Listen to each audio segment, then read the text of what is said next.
ada tugas nih dari dosen. Kebudayaan lokal di Boyolali. Iya, udah punya ide? Nyadran, kesenian reok, padusan, legenda, apalagi ya? Legenda tuh menarik. Legenda sebagai tradisi lisan. Coba cari referensinya dulu. Perpus Digital Urban Mouse biasanya banyak tuh koleksi lokal konten. Yuk kita cari.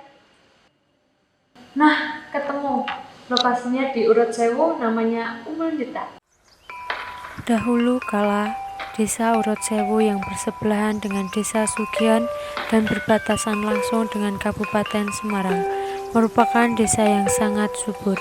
Hasil pertaniannya begitu melimpah yang membuat rakyatnya hidup makmur dan sejahtera. Mereka selalu puas dengan hasil pertanian yang sudah menjadi mata pencaharian sehari-hari. Suatu ketika datanglah musibah kekeringan. Kemarau yang begitu panjang membuat tanah pada kedua desa itu menjadi gersang. Kekurangan air dan gagal panen yang terjadi membuat masyarakat di kedua desa itu sangat kesusahan. Panenku gagal. Kiai Sugih, bagaimana ini? Panenku gagal, hidupku semakin susah.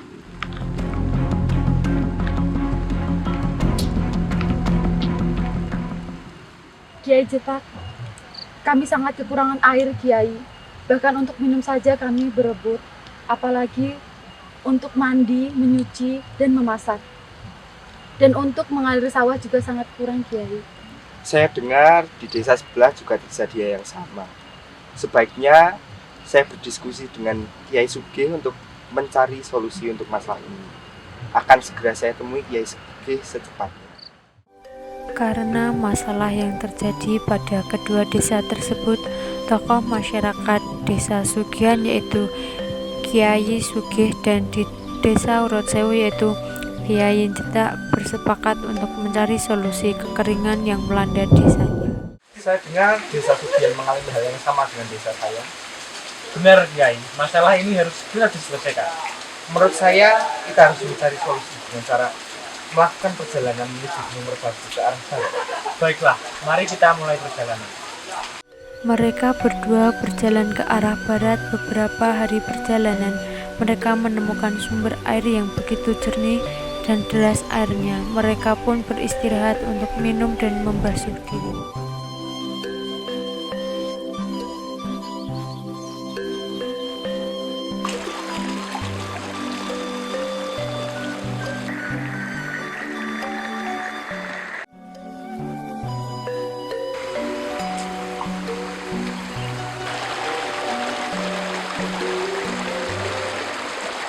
Kiai Jeta, lihatlah air ini. Airnya begitu jernih, deras dan segar. Benar Kiai, seandainya saja mata air ini ada di desa kita pasti masyarakat akan senang. Benar, Kiai.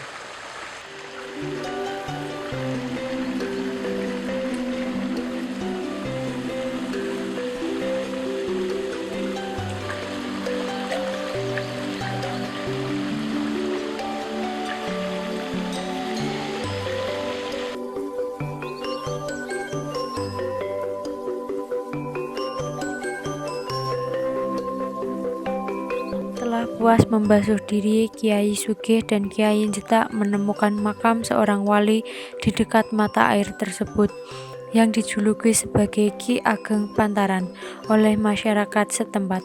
Mereka berdua memutuskan bersemedi di makam Ki Ageng Pantaran yang terletak di daerah Pantaran, Kecamatan Gladaksari. Mereka menghabiskan hari demi hari untuk bertapa di makam itu. Rasa lapar dan haus mereka kelak dengan tekad yang menginginkan sumber mata air untuk mengakhiri kekeringan yang melanda desa mereka. Hingga suatu ketika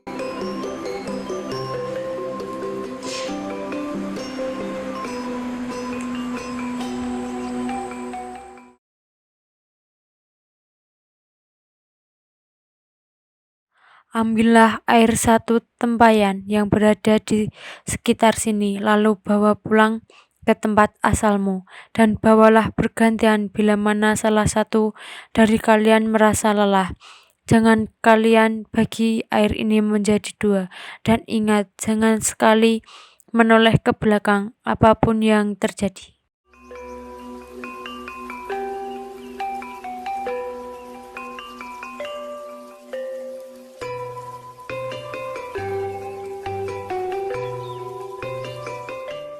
Kiai Sugih dan Kiai Jetak segera melakukan seperti petunjuk dan wangsit yang mereka terima.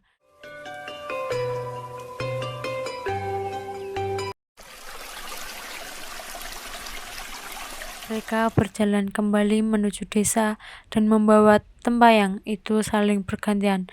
Mereka tampak bahagia dan bertanya-tanya.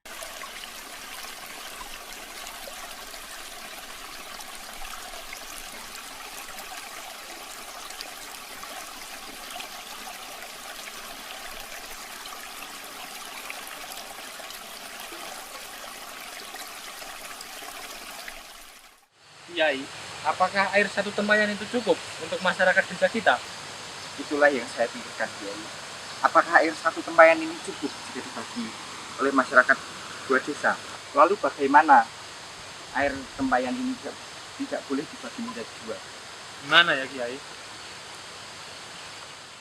Sesampainya di perbatasan Desa Jetak dan Desa Banyuanyar Sugihan, mereka memutuskan untuk beristirahat. Perjalanan yang panjang tersebut membuat Kiai Sugih dan Kiai Jetak merasa lelah dan haus.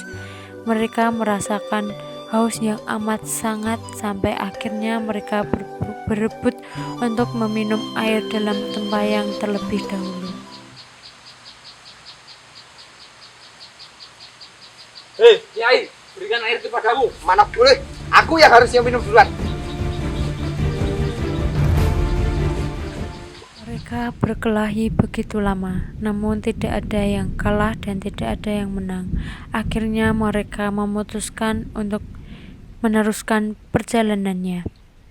Di sepanjang jalan mereka hanya terdiam, tidak seperti perjalanan sebelumnya yang penuh tanda dan percakapan.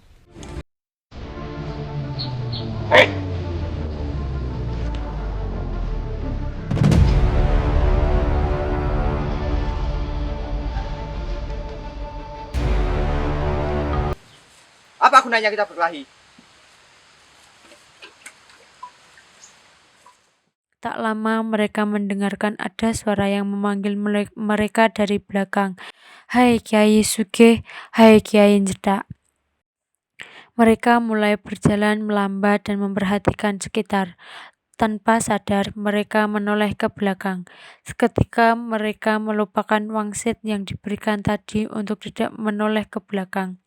Apapun yang terjadi, karena sudah melanggar wangsit tadi, tembayang yang mereka bawa pecah dan airnya tumpah. Ini semua gara-gara kamu. Enak saja, ini salahmu.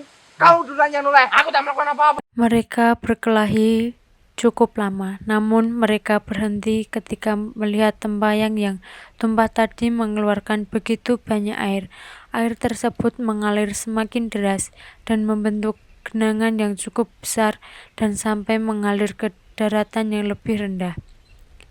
Tak pikir panjang, mereka menjeburkan diri ke sumber mata air itu. Mereka mandi dan menikmati air yang begitu jernih dan segar. Ketika mereka sedang menikmati genangan dan aliran air dari tembayang itu, mereka mendengar suara, "Hai kau Kiai Jetak dan hai kau Kiai Sugih. Mata air ini akan tetap mengalir dan dapat digunakan dengan syarat. Yang memiliki tidak dapat menggunakan dan yang dapat menggunakan tidak dapat memiliki." Keduanya terkejut, terdiam, dan saling bertatapan. Karena lokasi mata air tersebut yang berada di Dukun Jetak, Desa Urut Sewu, Kecamatan Ampel, dan masyarakat Sugihan yang paling banyak menggunakan, maka disepakati jika mata air tersebut diberi nama Umbul Jetak.